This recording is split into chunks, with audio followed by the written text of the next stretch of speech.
재미있게 읽었던 이 중국의 후한시대의 삼국지를 보면 이 와룡봉추라고 일컬어지는 뛰어난 인재가 나옵니다. 이 제갈량과 방통 이 두 사람인데 이 둘 중에 한 명만 있어도 천하를 평정할 수 있다 할 정도였다고 합니다.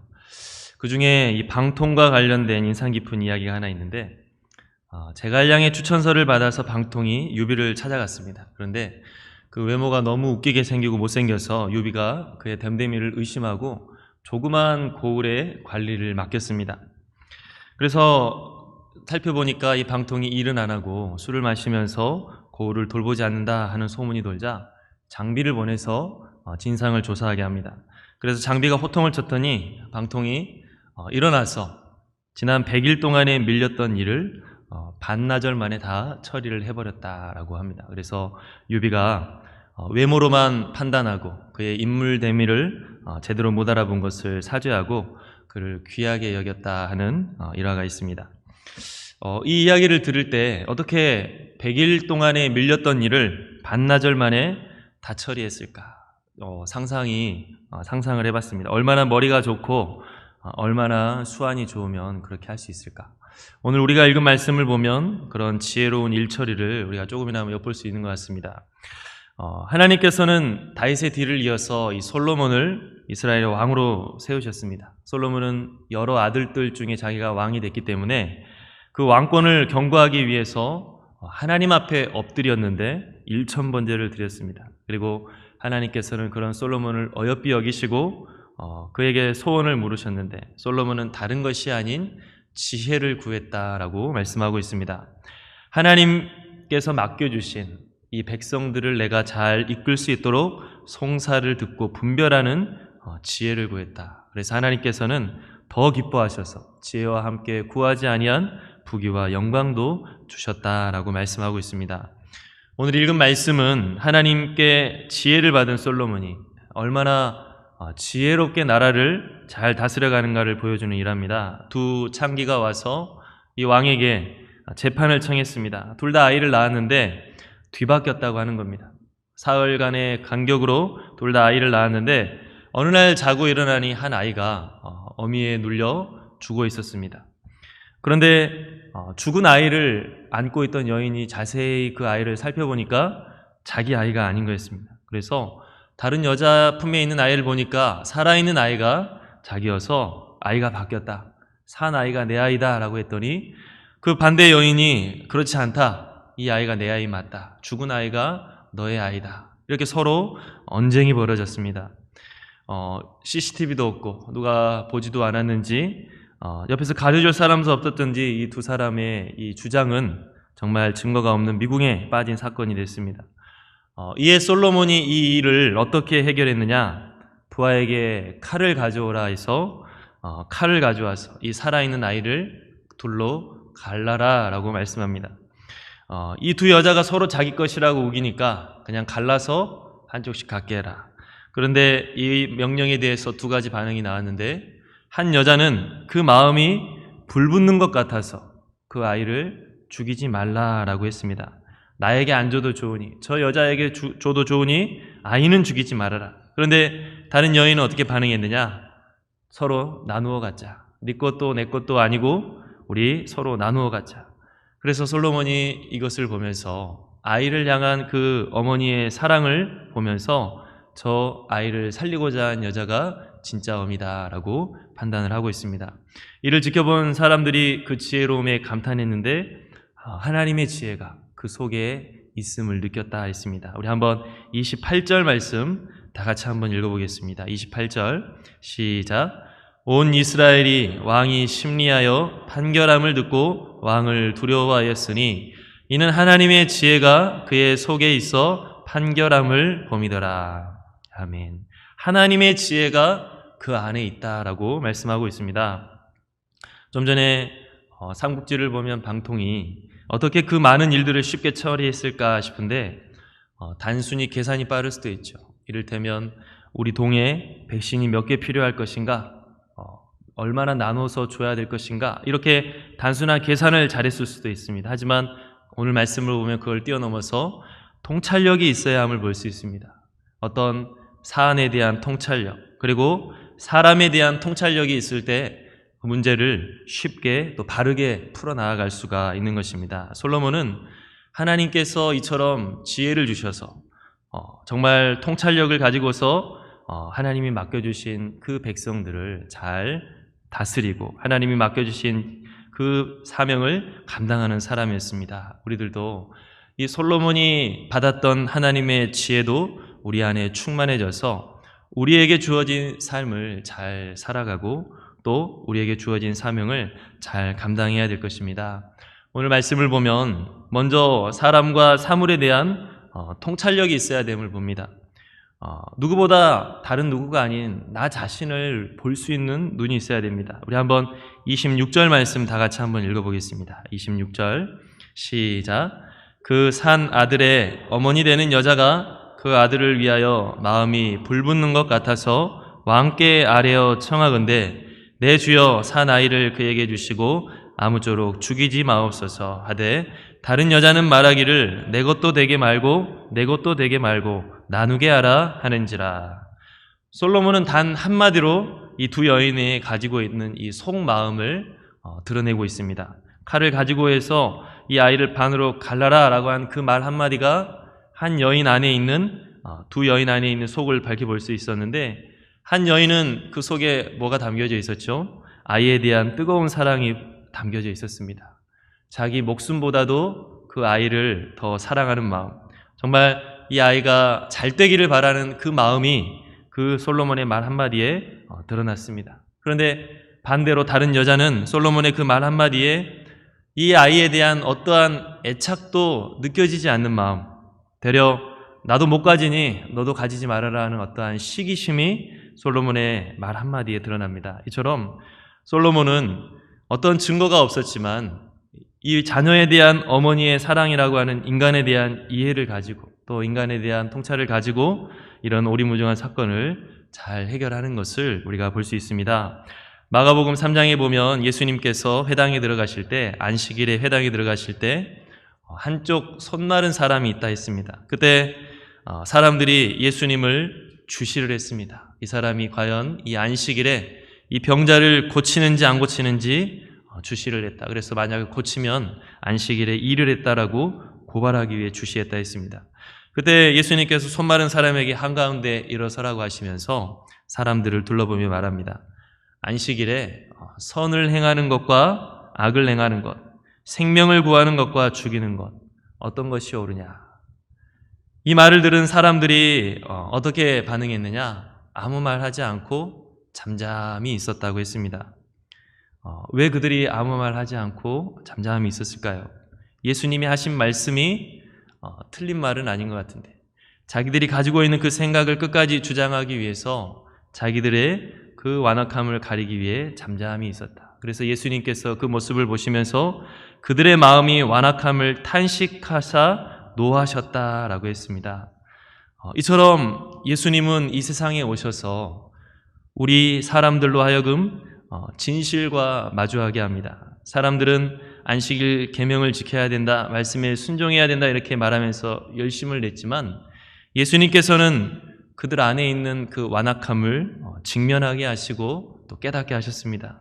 그래서 예수님 앞에서 이런 자기의 진실된 모습을 깨닫고 받아들이고 회개하는 자는 예수님을 통해 새 생명으로 인도를 받게 되지만, 그렇지 않고 끝까지 예수님이 보여주신 실상을 부인하고 오히려 거짓으로 공고히 벽을 쌓는 사람은 예수님이 가져다 주신 구원의 초대를 거부하게 되는 것을 우리가 말씀을 통해 보고 있습니다. 인간에 대한 이해를 높이기 위해서는 고전소설을 많이 읽어라 라고 말들을 합니다. 그런데 하나님의 말씀인 이 성경은 우리 사람에 대해서 뭐라고 말씀하고 있느냐? 우리들은 항상 이 성경을 통해서 하나님이 창조하신 이 세상과 또 하나님이 창조하신 인간들, 바로 나 자신에 대한 이해를 갖고 또 통찰력을 가져야 될 것입니다. 우리는 말씀을 통해서 하나님이 다스리시는 이러한 자연 섭리를 봐야 될 것이고, 또 하나님을 떠나 죄악에 빠진 이 세상의 죄악성, 우리 자신의 죄악성을 볼 수 있어야 될 것이고, 또 하나님께서 이런 죄인들을 살리시는 그 용서와 사랑의 힘에 대해서도 우리가 볼 수 있어야 됩니다. 그렇게 우리가 우리 영혼이 진정으로 필요한 것을 우리가 알 수 있을 때 우리에게 진정으로 필요한 것을 취할 수가 있는 것이고 우리가 다른 이들도 진정 생명의 길로 인도할 수가 있을 것입니다. 솔로몬은 이처럼 사람에 대한 이해도가 있었고 통찰력이 있었듯이 우리들도 말씀을 통하여서 성령님을 통하여서 사람과 나 자신에 대한 이해와 통찰력을 가지고서 하나님이 우리에게 가르쳐 주신 진실을 마주할 수 있고 또 그 진실을 받아들이는 가운데 살아갈 때 하나님께서 우리에게 진정 필요한 것이라고 말씀하시는 것을 우리가 얻을 수가 있을 것입니다. 두 번째로 솔로몬이 가진 하나님의 지혜는 선과 악을 분별하는 지혜였습니다. 우리 한번 9절 말씀 다 같이 한번 읽어보겠습니다. 9절 말씀 시작. 누가 주의 이 많은 백성을 재판할 수 있사오리이까? 듣는 마음을 종에게 주사 주의 백성을 재판하여 선악을 분별하게 하옵소서. 솔로몬이 하나님 앞에 지혜를 구할 때 선악을 잘 분별하게 해달라라고 기도를 하고 있습니다. 무엇이 옳고 무엇이 그르냐, 그것을 알아야 우리가 올바른 길을 걸을 수 있고 또 건강한 길을 걸을 수가 있을 것입니다. 솔로몬은 선악을 잘 분별해서 거짓을 밝혀낼 수 있었고 선악을 잘 분별해서 이 아이를 사랑하는 어머니의 품으로 돌려보내줬습니다. 아무리 지식이 많고 학식이 높아도 진짜 올바른 것과 그른 것을 구분하지 못할 수가 있습니다. 텔레비전에 세상에서 가장 머리 좋은 사람들이 가장 높은 자리에 앉아서 악행을 저지르고 그러다가 감옥 신세를 지는 뉴스가 나올 때 오지 산골에 있는 할머니들이 모여 앉아서 그 뉴스를 보면서 왜 그랬을까? 어쩌다 저랬을까? 알만한 사람들이 왜 저랬을까? 하고 이야기를 합니다. 이 둘 중에 누가 더 지혜 있는 사람인가? 온갖 어렵다는 고시에 합격한 사람, 그들이 더 지혜로운지, 아니면 글자 한자 모르는 그 할머니들이 더 지혜로운지, 글자 한자 모르는 할머니가 더 지혜로울 수가 있다라고 하는 것이죠. 왜 그러느냐? 선과 악을 올바르게 분별할 수가 있기 때문에. 아무리 많은 지식을 가지고 학식을 쌓아도 선과 악을 분별하지 못한다고 한다면 어리석은 것이다 라고 할 수 있고, 아무리 밭에서 농사를 짓고 일평생 흙을 만지며 산다 할지라도 그 양심이 청명하여 선과 악을 올바로 분별하면 지혜로운 자, 하나님의 지혜가 있는 자다라고 할 수가 있습니다. 로마서 1장 18절에 보면 하나님의 진노가 불의로 진리를 막는 사람들의 모든 경건하지 않음과 불의에 대하여 하늘로부터 나타나니 22절에 스스로 지혜 있다 하나 어리석게 되어 32절에 그들이 이 같은 일을 행하는 자 사형에 해당한다고 하나님께서 정하심을 알고도 자기들만 행할 뿐 아니라 또한 그런 일을 행하는 자들을 옳다 하느니라. 선악과를 따먹은 인간들은 자기들이 선악을 판단하고자 합니다. 하나님을 떠난 인간들은 하나님께서 세우신 선악을 올바로 분별하지 못합니다. 그래서 악을 행하고도 불편함을 못 느끼고 육체의 욕심을 이루어주니까 즐거워만 한다라고 하고 있습니다. 아무리 학식이 높아서 그것을 악용하고 또 그 악행이 왜 잘못된 것인지를 모르고 도리어 쌓아 올린 재물과 권력으로 기뻐한다라고 한다면 하나님의 진노가 하늘로부터 나타난다라고 말씀하고 있습니다. 선악을 올바로 분별하는 자가 지혜로운 자다. 그 사람이야말로 진정한 생명의 길을 걸을 수 있는 것이고, 선악을 올바로 분별하지 못하는 자는 어리석은 자다. 그 자는 멸망의 길, 죽음의 길에서 벗어날 수 없다라고 말씀합니다. 이처럼 솔로몬은 하나님의 지혜를 받은 사람으로서 인간에 대한 통찰, 또 자기 자신에 대한 이해가 있었던 사람이고 또 선악을 잘 분별할 줄 아는 사람이었습니다. 우리들도 이런 하나님의 지혜가 필요합니다. 하나님의 지혜가 없으면 우매해진다라고 했는데 하나님의 지혜가 없는 자는 자기 자신의 삶을 제대로 살펴볼 수가 없습니다. 우리가 상담 심리학에서도 방어 기제를 조심하라고 했듯이 내가 어떤 행동을 할 때 판단이 불분명해진다든지 이렇게 되면 선악을 분별하기가 힘들어지고 또 내가 어떤 동기와 어떠한 마음으로 내가 행동을 하고 있는지를 나도 모르는 일이 벌어집니다. 자기 기만이 벌어지는 것이죠. 우리가 말은 그럴듯하게 할 수 있지만 우리의 속에 그 동기를 알지 못하면 우리가 올바로 건강한 모습으로 살아가지 못할 때가 많이 있습니다. 우리가 많은 경우 하나님 앞에 매달려서 울부짖고 기도를 하지만 하나님께서 우리에게 말씀하시는 내 속에 진정한 문제가 잘 모를 때는 그 문제가 해결이 되지가 않습니다. 하나님께서는 여러 가지 고난을 통하여서 내 안의 문제를 보게 하시고 그것을 다듬어가게 하시는데 우리가 그것을 직면하지 않으려고 하고 보지 못한다고 한다면 우리가 아무리 울부짖지만 그 울부짖는 시간이 길어질 수밖에 없는 것입니다. 하나님께서는 우리로 하여금 이 하나님의 지혜, 우리 자신 말씀을 비추어서 우리 자신을 올바로 볼 수 있는 하나님의 지혜를 갖게 하셔서 우리가 말씀 안에서 건강한 삶을 살아가게 하시는데 건강한 자가 됐을 때 우리가 다른 이들도 생명의 길로 인도할 수 있는 건강한 사람이 될 수가 있을 것입니다.